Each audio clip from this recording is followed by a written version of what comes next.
السلام عليكم ورحمة الله وبركاته. بسم الله الرحمن الرحيم. إن الحمد لله نحمده ونستعينه ونستغفره ونعوذ بالله من شرور أنفسنا ومن سيئات أعمالنا. من يهده الله فلا مضل له ومن يضلل فلا هادي له.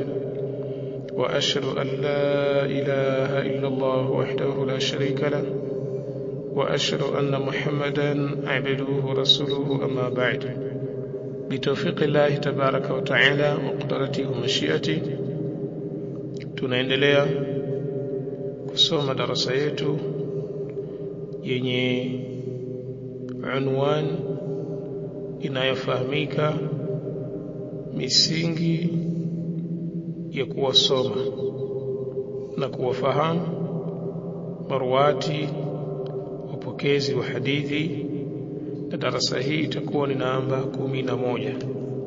Tulimalizia katika darasa iliyopita ambayo ilikuwa ni namba 10 tukimsoma Aisha radhiallahu anha katika hadithi ya pili ndani ya Sahih al-Bukhari, na leo tupo katika darasa ya 11 ndani ya kitabu cha Sahih al-Bukhari, na tuko na mtu ambaye anaitwa Yahya ibn Bukairi. Qala al-Imam al-Bukhari rahimahullah حدثنا يحيى بن بكير قال حدثنا الليث قال عن عقيل عن ابن شهاب عن عروة بن الزبير عن عائشة. كيسيسي إن شاء الله بعون الله سبحانه وتعالى تتآنزنا هو يحيى بن بكير. يحيى بن بكير هو بكير ni babu yake. Baba yake anaitwa Abdullah, kwa hiyo tukwa yeye anaitwa Yahya ibn Abdullah ibn Bukairi al-Qurashi al-Makhzumi. Nukta ya kwanza ipo hapa katika kusoma jina la rawi kisha kanasibishwa kwa babu yake, na kwa sababu tunachambua vipengele mbalimbali ambavyo vinawahusu marwat, tukiangalia katika sanadi na umaarufu wa rawi ni Yahya ibn Bukairi, lakini fi al-asl anna Bukaira huyo ni nani? Ni babu yake. Kumbe anaweza kuwa rawi katika marwatu wa hadithi akatajwa kisha jina linalofuata akanasibishwa kwa babu yake. Jina linalofuata akanasibishwa kwa nani? Kwa babu yake. Vile vile anaweza kuwa rawi katika marwatu wa hadithi akatajwa jina ambalo sio la kwake la asili, yani akatajwa kwa laqab akawa anafahamika hivyo, kama Qutaiba ibn Sa'id. Qutaiba sio jina lake, kwa hiyo baadhi ya wakati ima yeye atajwe kwa jina ambalo sio la kwake, na baadhi ya wakati atajwe kwa jina lake, lakini jina linalofuata linakuwa sio la babake yule ambaye kamzaa. Anaweza kuwa ni babu yake au umaarufu wa babake Kwa hiyo hii ni nukta ya kwanza ambayo sisi tunaanza nayo katika somo letu. Narejea tena, Yahya ibn Bukairi, huyu Bukair ni babu yake, na baadhi ya wakati anaweza kuwa rawi achilia mbali kuwa sitajwe baba yake, hata jina lake yeye akatajwa kwa laqabi yake, kile ambacho kwamba sio jina lake. Kama nani? Kama mfano aliyotajwa kwa laqab Qutaybah ibn Sa'id, kama Qutaybah ibn Sa'id. Qutaybah ibn Sa'id yeye vile vile ile neno Qutaybah sio jina lake, vile vile yeye Qutaybah sio jina lake. Kwa hiyo huu ni msingi tudhibiti vizuri, una umuhimu mkubwa mno. Baadhi ya wakati mwingine anaweza kusema umuhimu wake uko wapi. Baadhi ya wakati wale wanaosudu tarajim wanaweza kuleta tarjama wakasema kuna mtu anaitwa Yahya ibn Bukairi, kisha wakasema kuna mtu anaitwa Yahya ibn Abdullah ibn Bukairi, kisha huyu akamuelezea kwa sifa zake na huyu akamuelezea kwa sifa zake. Mimi labda nataka nitoe mfano katika hichi kipengele, kwa sababu sisi tunasoma misingi ya kuwafahamu marwat. Kwa hiyo nataka nitoe mfano ili insha Allah tuweze kuelewana vizuri katika nukta hii. Kuna mmoja katika marwati wa hadithi ambaye anaitwa Buray ibn Umar ni Safina. Burayhi ibn Umar ni Safina, ambaye kunia yake anaitwa Abu Abdullah. Ametajwa na Al-Allama Ibn Adi katika kitabu chake kinachoitwa Al-Kamilu fi Du'afai Ar-Rijal. Al-Kamilu fi Du'afai Ar-Rijal ni kitabu cha Ibn Adi. Ibn Adi kamtaja huyu rawi ambaye kuna nukta sisi tunaikusudia katika pale alipomtaja yeye. Ibn Adi kamtaja rawi akizungumziwa kuwa ni Buray ibn Umar ni Safina, na huyu Buray ana jina lake anaitwa Ibrahim, ndio la asili, wa laqabuhu, na laqabi yake anaitwa Buray. Laqabi yake anaitwa Buray. Miongoni mwa ahlul ilmi waliomtaja katika vitabu vyao ni kama Imam at-Tirmidhi na Abu Daud. Kila mmoja kati yao kataja hadithi moja tu ya huyu rawi. Huyu rawi ni katika marwati ambao kuna ishtibah imetokezea kwa baadhi ya ahlul ilmi kibar ambao wao ndio wanafanya tarajim, na yeye ni katika atba'u tabi'in wakubwa, tabaka namba 7, tabaka ya kina Imamu Malik.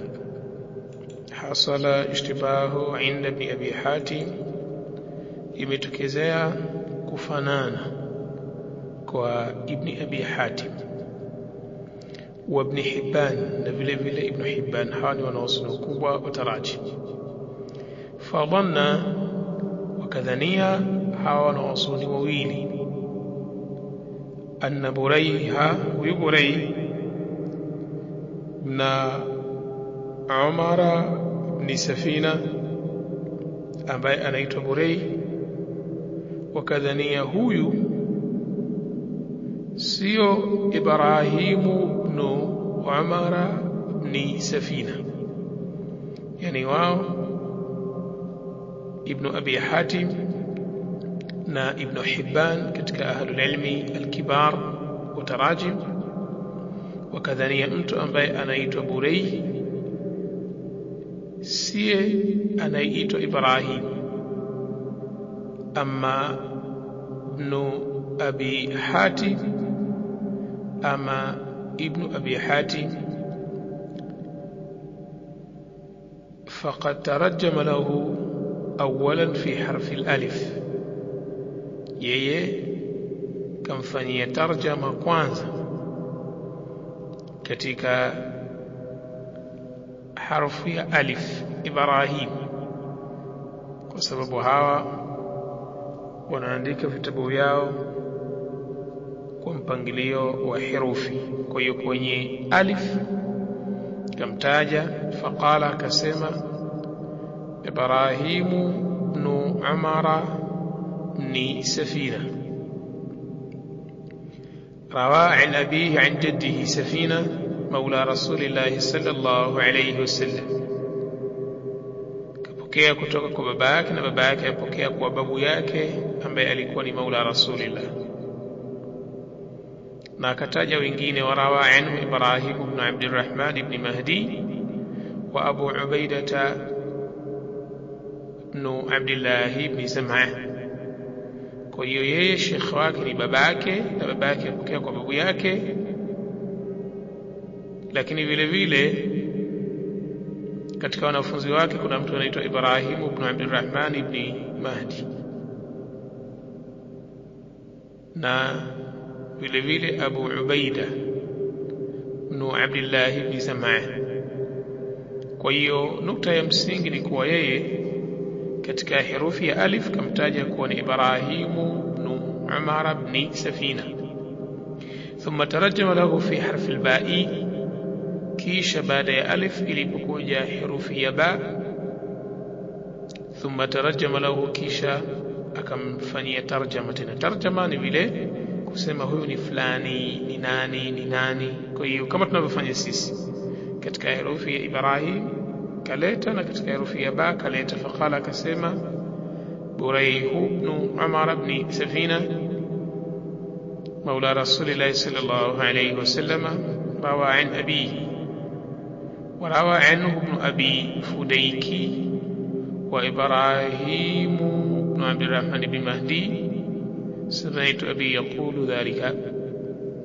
kisha kataja tena Burayh, akasema huyu Burayhu ibn Umara ni Safina maula Rasulillah, kihusia Safina ni maula Rasulillah. Rawa an abi, huyo apokea kwa babake. Rawa anhu katika wanafunzi wake ibn abi Fudayk wa Ibrahim ibn Abdurrahman ibn Mahdi, asema sami'tu abi yaqulu dhalika ibn abi Hatim, kamsikia babake Abu Hatim vile vile katika ilmu al-kibar akifanya tarjama ya huyu mtu hivi. Fakaannahu, kana kwamba yeye yara annahuma ithnani, anaona kuwa hawa ni wawili. لأنه غاير بين الترجمتين والاسمين وشيء من المعلومات الأخرى, kabadilisha baina ya tarjama mbili pamoja na majina mawili. Huyo kamtaja kwa jina lake na kuna mabadiliko katika tarjama, yani maana yake yale maelezo kifupi yanayoelezea kuhusiana na nani huyu mtu, duna tanbihin ila kaunihima wahidan, bila ya kutoa tanbihi kwamba huyu ni mtu mmoja. Yani Burayh na Ibrahim ni mtu huyo, lakini yeye kaleta tarjama kana kwamba ni watu wawili, kwa sababu ya kufanya nini? Kule kuja Ibrahim na huku kuja Burayh, na hao ni maulama al-kibar wa tarajim. Huyu ni Ibn Abi Hatim. Kwa hiyo ndio maana tukasema hata huyu tuliokuwa naye Yahya ibn Abdullah ni Bukairin, na Yahya ibn Bukairin anaweza baadhi ya wakati mtu akadhani kuwa hawa ni watu wawili.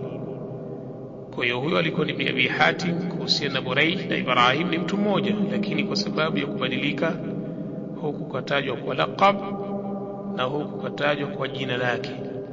Wa amma Ibn Hibban, na vile vile Ibn Hibban faqad dhakarahu fi kitabihi Thiqat, kataja katika kitabu chake Thiqat bismi Burayh. وقال كان ممن يخطئ, kamtaja akasema Burayh alikuwa ni katika wale ambao wanafanya makosa. Wadhakarahu fil majruhin, akataja na katika kitabu chake kingine bismi Ibrahim, akamtaja Ibrahim huyu huko, akataja Burayh ibn Umara ni Safina, na kwingine akataja Ibrahim ibn Umara ni Safina. Lakini alipotaja Burayh katika kitabu chake cha Thiqat akasema kana mimman yukhti, alikuwa ni katika wale ambao wanafanya makosa baadhi ya wakati, yani katika masimulizi yao. ila kwenye kitabu kingine Al-Majruhin akamtaja bismi Ibrahim, akamtaja kuwa ni Ibrahim. Kwenye kitabu kingine akamtaja kuwa ni Ibrahim, kisha akatoa baadhi ya maelezo. Kitabu ambacho kwamba kinaitwa Al-Majruhin. وقال كما يخالف الثقات، أنا وخالف ما ثقة في الروايات katika riwaya zao. ويروي عن أبيه ما لا يتابع عليه من رواية الأثبات، anapokea kutoka kwa babake. Wako wengine ambao kapokea nao kutoka kwa babake, lakini anapokea maelezo ambayo hakuna mtu anawafikiana naye. fala yahilu al-ihtijaju bi khabarihi bihal. Kwa hiyo haifai mtu kutolea hoja kuhusiana na hadithi zake.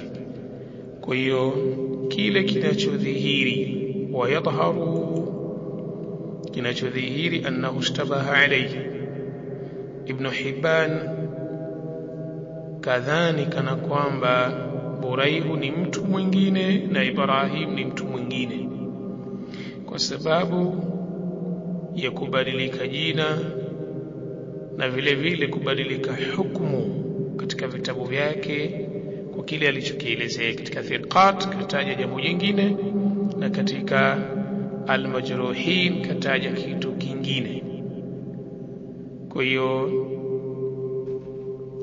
ذكر ابن حجر كلام ابن حبان من الكتابين. ابن حجر العسقلاني kataja maneno ya Ibn Hibban, akasema kuwa katika thiqat kataja hivi na katika Al-Majruhin kataja hivi.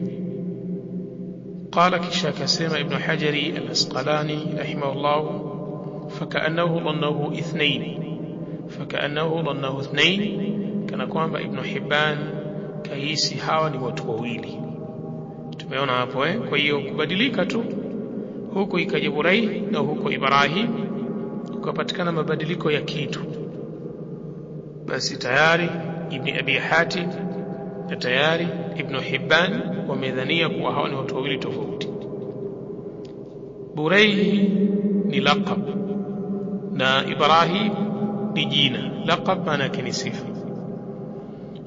Ahlul ilmi wale maulama wa hadithi wengine ukitoa Ibn Hibban na Ibn Abi Hatim kuhusiana na Burai na hii Ibrahim, wanachoelezea kuwa Burai huwa tasghiru li Ibrahim.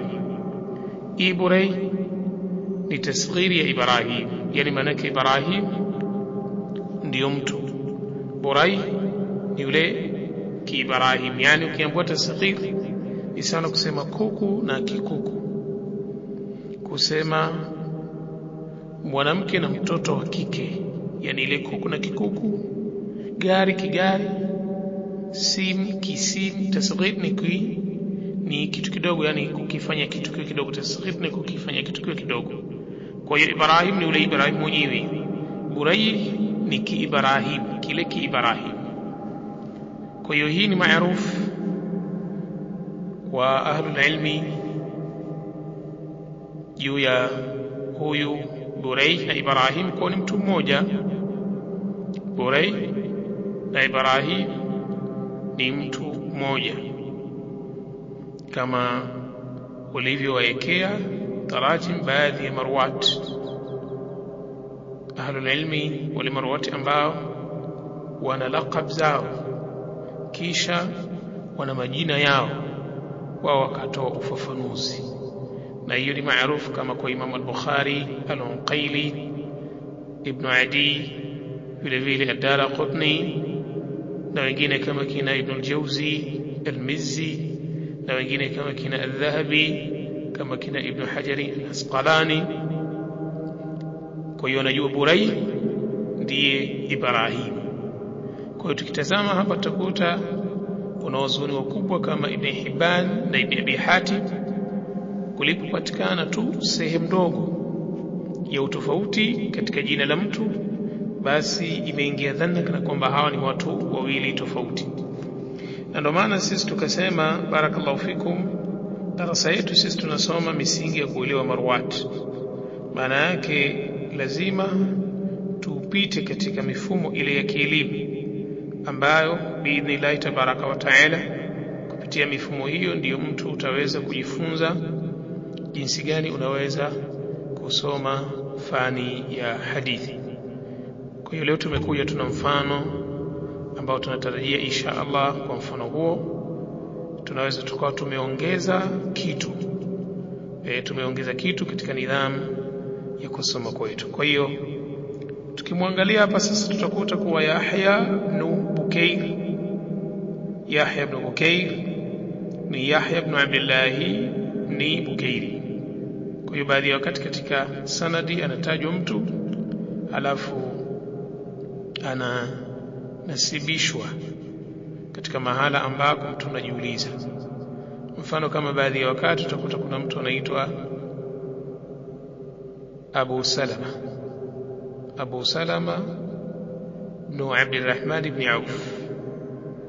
Je, Abu Salama ni kunia au Abu Salama ni jina? Tumeelewana vizuri Abu Salama ni kunia au Abu Salama ni jina? Kwa hiyo hizi nukta zote insha Allah sisi wakati tutakapowapita hawa marawi na marwat, basi tutaelezea aqwali za ahlul ilmi kwa wao.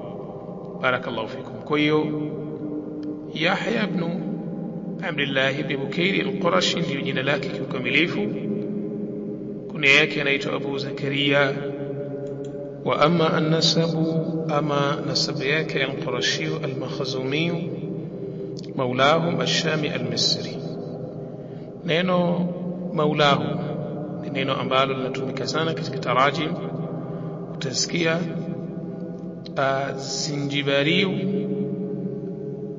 maulahu as-Sudani, yani mtu ananasibishwa katika miji zaidi ya mmoja, lakini katikati yake kuna neno maulahu. Kama hapa al-Qurashi al-Makhzumi, ukitaja al-Qurashi kana kwamba ni nisba ya Makka, kisha ash-Shami ni nisba ya Syria, kisha al-Misri ni maarufu katika mji wa Misri. Hii ni nukta nyingine ambayo insha Allah leo itatulazimu vile vile tusome hii maulahu tusome sababu ya hili neno kuwepo katika tarajim za wanawazuoni. Maulahum hii ina maana gani? Neno maulahum lina sababu. Mfano, inapotajwa kuwa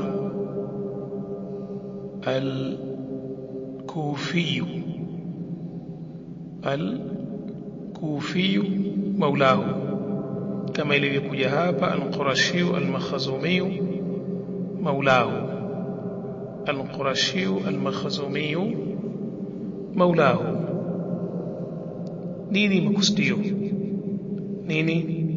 makusudio? Barakallahu fikum. Anna shakhs, mtu yoyote ambaye yupo mfano katika marwat, ukikuta katika tarajim zake katajwa kama hii al-Qurashi al-Makhzumi maulahu, al-Misri maulahu, ash-Shami maulahu, al-Yamani maulahu, kwanza hutajwa haya. Maana yake ni nini? Anna shakhsa mansub ila madinati al-Kufa. Ikitajwa tu al-Kufiyu kwamba huyo mtu ananasibishwa katika mji wa Kufa. Ikitajwa al-Misriyu, huyo mtu ananasibishwa katika mji wa Misri. Ikitajwa al-Qurashiyu, ananasibishwa katika kabila la Kikuraishi. Ikitajwa at-Tanzaniyu, huyo mtu ananasibishwa katika nchi ya Tanzania na miji mingine. Ay anna ash-shakhs al-madhkur sakana al-Kufa, anna ash-shakhs al-madhkur sakana fi Tanzania, anna ash-shakhs al-madhkur intasaba ila qabila kadha. Huyu ambaye katajwa, basi akitajwa al-Kufi, maana yake huyu mtu sakana al-Kufa, aliishi Kufa. Al-Madani alikaa Madina. Al-Iraqi alikaa Iraq na mfano wake. Lakini wakiongeza maulahu, wakisema al-Kufi maulahu, الزنجباري مولاهم، التنزاني مولاهم، معنى yake أنه ينتسب إلى القبيلة، yeye anajinasibisha na qabila au alqaum au watu almadhkurin waliotajwa bisababi alwalai, kwa sababu ya alwala. Alwala ni nini? Wa huwa al-itqu, ni ile kuachwa huru baada ya utumwa. Anaweza kuwa ni babu yake alikuwa mtumwa wa Makuraish, akaachwa huru, akazaliwa baba yake, akaja akazaliwa yeye, bado wao watanasibishwa katika kabila la Kikuraishi kwa sababu ya kufuata ile nasab ya babu yake. Kwa hiyo naye ataitwa al-Qurashi maulahu, yani asili ya hawa babu yao alikuwa ni mtumwa katika kabila la Kikuraish, kisha akaachwa huru. Ina maana wajukuu wamechukua nisba ya babu yao ya ile kuwa wao wananasibishwa na Makuraish, wanaitwa al-Qurashiyun maulahum, yani wao wana wala baina yao na Makuraish, wala wa kuachwa huru baada ya utumwa. Walaysa bin nasab, wala haina maana kwamba wana mnasaba, wana nasab na wao, wana ule ukaribu wa damu kwa wao ni katika Makuraish, hapana. Kwa hiyo kwa nini waegemezwe na wao watambulike hivyo? Yani alikuja mtu ni mzungu, lakini akaja katika mji wa watu. Alipokuja katika mji wa watu, tujalie yeye akanasibishwa na wale watu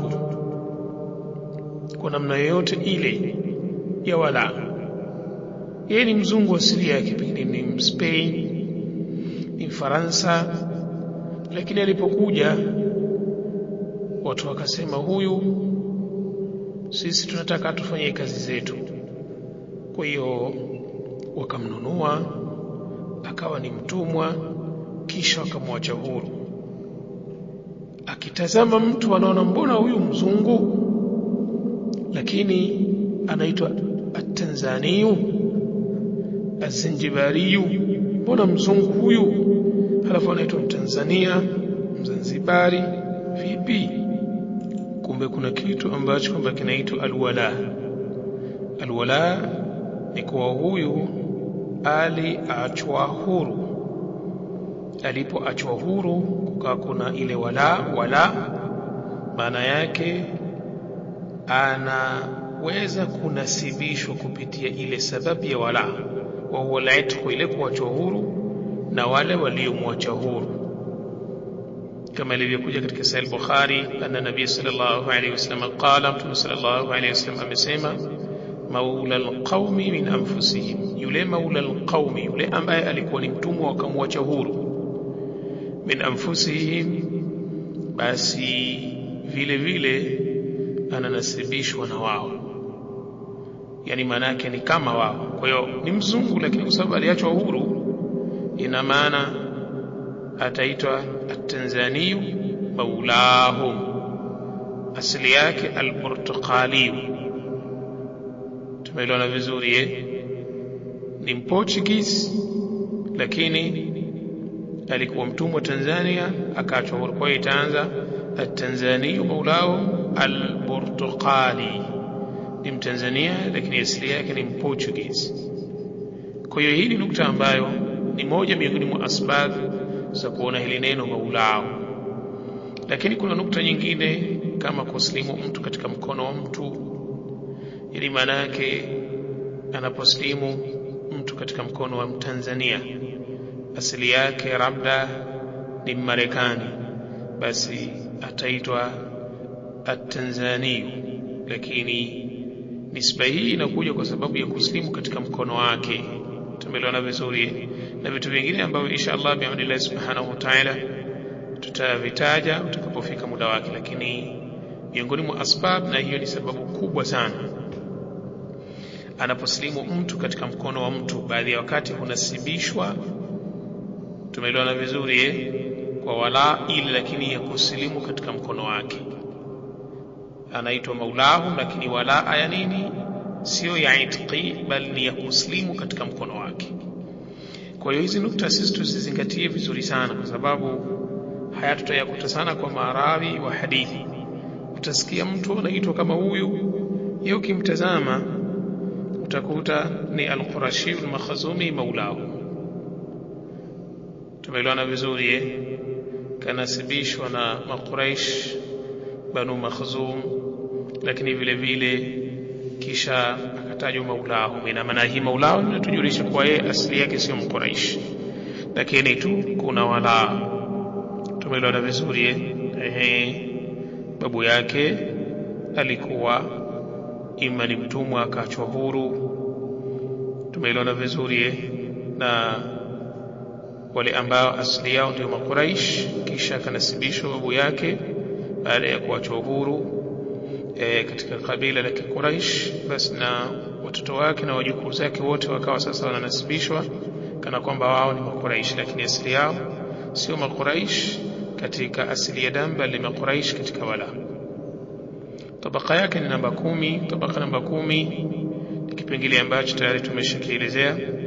Ina maana huyu mtu asili yake ni mtu wa Sham, lakini aliishi Misri, na ndio maana ni Ashamiyu ndio asili yake, halafu Almisriyu kwa sababu aliishi wapi? Aliishi Misri. Kwa hiyo yeye ni mtu wa Sham asili yake, lakini kaishi wapi? Kaishi Misri. Kwa hiyo ananasibishwa katika mji wa Misri vile vile. Kwa hiyo ni al-Qurashi al-Makhzumi maulahum, Ashamiyu asliyu, Almisriyu yani al-iqama, yeye ni Misri kwa kukaa. Sawa. Tabaka yake ni namba 10. Tabaka yake ni namba 10, na tabaka namba 10 ni tabaka ya mwanzo ya atba'u at-tabi'in. Tabaka ya mwanzo ya wanafunzi wa atba'u at-tabi'in, ina maana hao ni atba'u at-tabi'in. Tabaka yake na Imam Ahmad ibn Hanbali, Abu Bakr ibn Abi Shayba, Qutaybah ibn Sa'id na wengine katika ahlul ilmi al-kibar.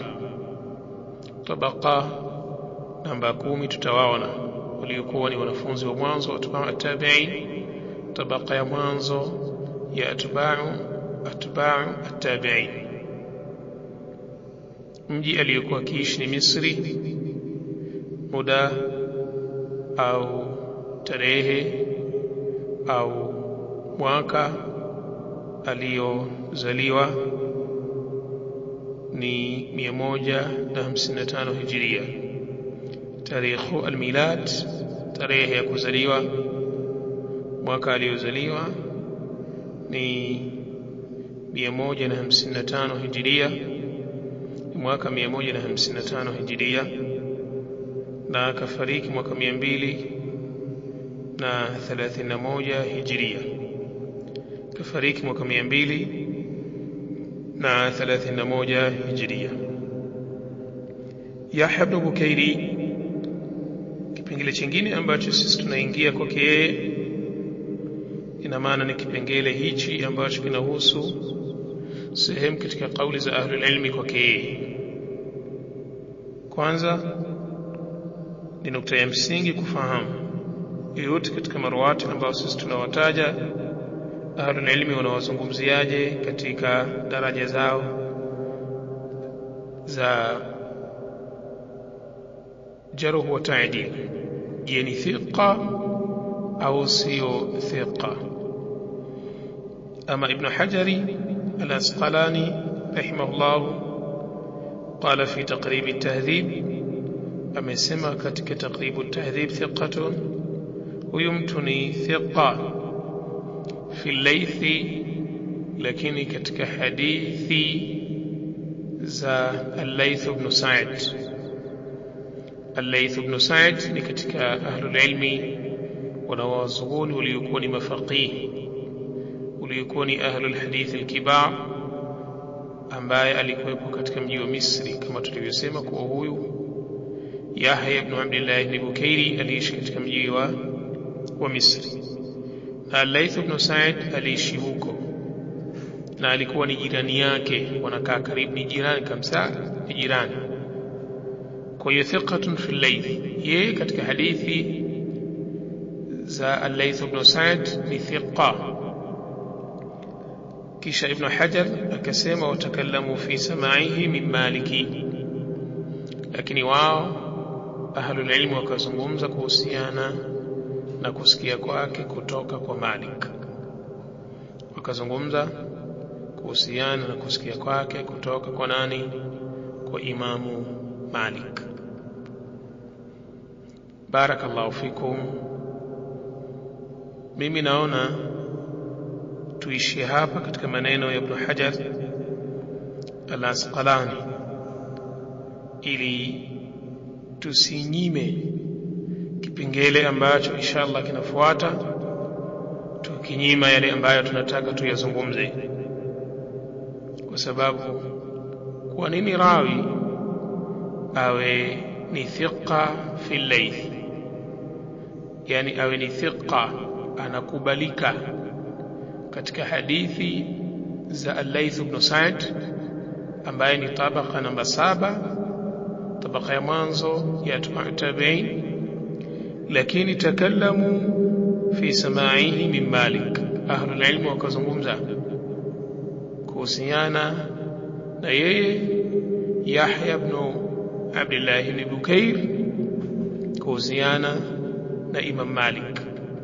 Ina maana ana dhofishwa, ina maana ana dhofishwa hadithi zake zile anazozisimulia kuwa nimemsikia Imam Malik. Na huyu ni tabaka ya mwanzo ya atba'u at-tabi'in, na atba'u at-tabi'in wanafunzi wao wa tabaka ya mwanzo ambao ni atba'u at-tabi'in, kuna possibility kubwa sana tabaka ya mwanzo ya atba'u at-tabi'in walimu wao ni tabaka ya mwanzo ya atba'u at-tabi'in. Walakini Imam Malik na kina Shu'ba na kina Abu Awana na kina Sufyan ath-Thawri walimu wao na kina Imam Ahmad, Qutaybah ibn Sa'id, Abu Bakr ibn Abi Shayba na hawa kina Yahya ibn Abdullah ibn Bukair. Ndio asili wa hivyo tabaka ya mwanzo ya atba'u at-tabi'in, wanafunzi wao wengi inakuwa ni tabaka ya mwanzo ya atba'u at-tabi'in, na tabaka ya mwanzo ya atba'u at-tabi'in wanachukua hadithi nyingi kutoka katika tabaka ya mwanzo ya matabi'in. Kwa hiyo tutakapomzungumzia huyu Yahya ibn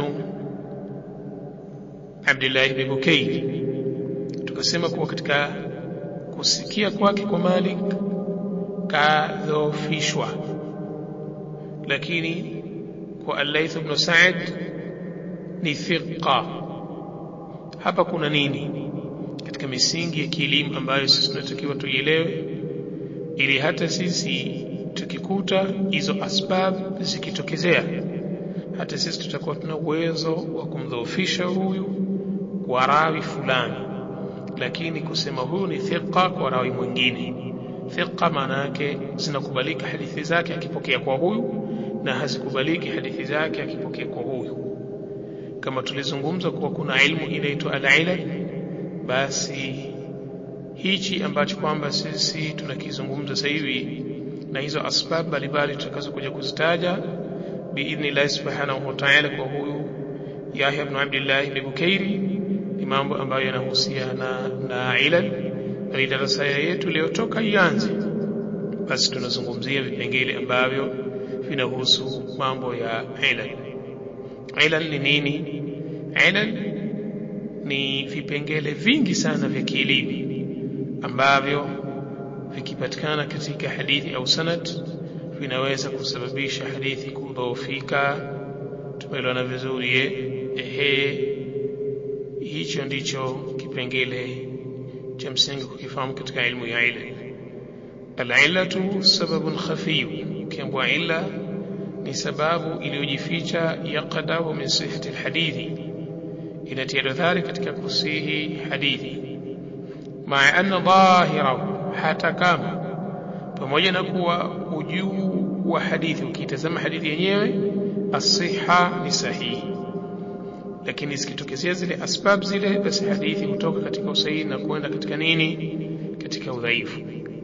Kwa hiyo tunasoma vipengele, nukta mbalimbali ambazo zitatupelekea sisi kwa taufiki ya Allah tabaraka wa taala kufahamu masala mengi yanayohusiana na marwat. Kwa hiyo leo tukitazama tutakuta tumeelezea ikiwa kutotokezea baadhi ya wakati rawi katajwa kwa jina kisha katajwa huko kwa laqab yake, au hapa katajwa jina lake na la babu yake, katajwa jina lake na la babake na la babu yake.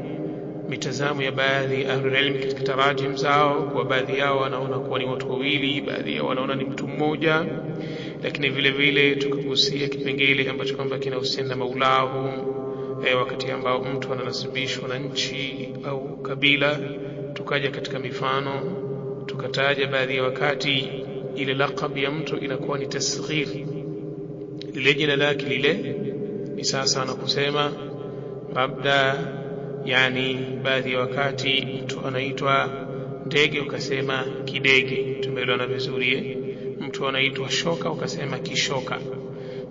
Mtu anaitwa Salma ukasema kisalma. Baadhi ya wakati ile tasghir hutumika katika baadhi ya marwat, lakini wengine wakahisi kuwa kana kwamba ni watu wawili tofauti. Lakini vile vile tumeashiria kauli ya Ibn Hajar aliposema kuwa huyu Yahya ibn Bukair ni thiqa katika hadithi Zalayth ibn Sa'id, lakini vile vile takallamu fi samaihi min Malik. Kuhusiana na Imam Malik, ahlul ilmu wamezungumza kwamba kuna changamoto kuhusiana na kusikia kwake kwa Imam Malik, na baadhi ya fawaid mbalimbali kama tulizozitaja katika kupigia mifano darasa letu ya leo kuhusiana na utofauti wa jina na laqab, ikawa mhusika ndo huyo huyo kupitia baadhi ya maalumati yaliyokuwepo katika kitabu cha Al-Kamilu fi Du'afa'i Rijali cha Ibn Adi. Na tukataja baadhi ya ahlul ilmi ambao wao ishtabaha alaihim al-amr, wamedhani kuwa mtu mmoja ni watu wawili kama Ibn Abi Hatim na Ibn Hibban, ili sisi tuweze kujifunza ikiwa hawa maulama wakubwa ambao wao wana upeo mkubwa wa ilmu hasa katika ilmu ya marijal, lakini baadhi ya wakati inawapitikia kuwachanganya. Yani maana yake rawi anampokea katika kitabu chake zaidi ya mara moja kwa sababu ya kudhania kuwa huyu sio huyu. Ina maana sisi tutajiangalia tuna upeo gani wa kuweza kuwasoma marwatu wa hadithi ili tuweze kutofautisha, lakini vile vile ishara ya umuhimu wetu sisi ili tuweze kuelewa vizuri kuhusiana na marwatu wa hadithi, tuweze kujua ni vitabu gani ambavyo tutasoma ndani yake kuna uchambuzi unaoelezea sifa, tabaka, daraja na aqwali za wanawazuoni kuhusiana na marwatu wa hadithi. Tabani leo darasa yetu ina ishara ya mambo mengi ya kielimu. Mtu kwa kadri insha Allah tutakavyoendelea kusoma ndio atazidi kuona, na sote tutaona insha Allah umuhimu wa kusoma hii fani ya marwatu wa hadithi. Wallahu tabaraka wa taala nasaluhu an yahdiyana wa iyyakum. Barakallahu fikum wa jazakumullahu khairan. Tutakuja kuendelea katika darasa namba 11. Tutamwanza huyu يحيى بن عبد الله بن بكير. بارك الله فيكم. اللهم اغفر لنا وافتح مسامع قلوبنا لذكرك وارزقنا طاعتك وطاعة رسولك وعملا بكتابك. اللهم اغننا بالعلم وزينا بالحلم واكرمنا بالتقوى وجملنا بالعافية. اللهم إنا نسألك إخلاصا في أمورنا. اللهم إنا نسألك إخلاصا في أمورنا اللهم إنا نسألك إخلاصا في أمورنا اللهم إنا نسألك يا إله الأولين والآخرين اغفر لنا ولوالدينا اللهم اغفر لنا ولوالدينا اللهم اغفر لنا ولوالدينا وارحمنا يا رب العالمين جميعا وادخلنا جنتك الفردوس الأعلى واغفر لنا ولإخواننا الذين سبقونا بالإيمان ولا تجعل في قلوبنا غلا للذين آمنوا ربنا إنك رؤوف رحيم وصلى الله على سيدنا محمد الحمد لله رب العالمين آمين.